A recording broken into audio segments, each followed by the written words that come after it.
अस्सलाम वालेकुम। हैप्पी किसान पाकिस्तान तो खुश आमदीद। मेरे दोस्तों, मकई के हवाले नाल वीडियो लैके तुहाडी खिदमत हाज़र हाँ जी।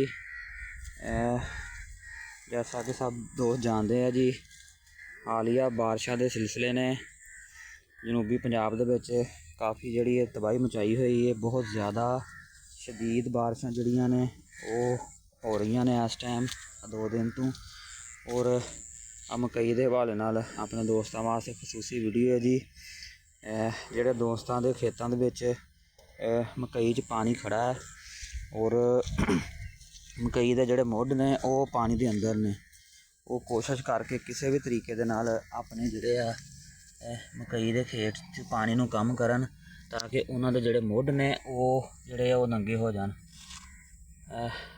तुसीं देख सकते हो जी, इस टाइम शदीद बारिश की वजह तो जिहड़ा मुढ़ भी जिहड़े आ वो पानी दे विच डुबे हुए ने। और अगर ये मकई का पौधा जिहड़ा चाहे छोटा या वड्डा है, तकरीबन इस टाइम 4.5-5 फुट की हाइट की मकई है।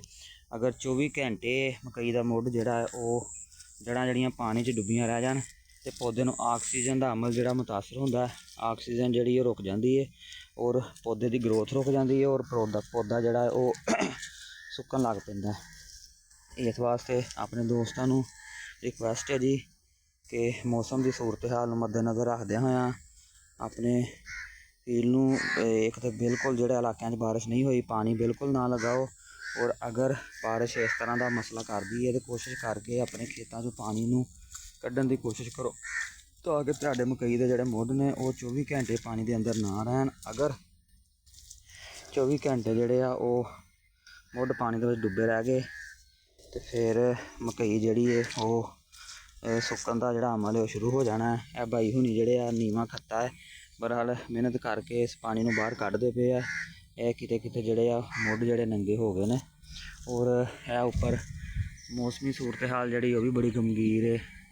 अज का दिन जिहड़ा है वो भी शदीद बारिश वाला जी, 29 अगस्त है जी।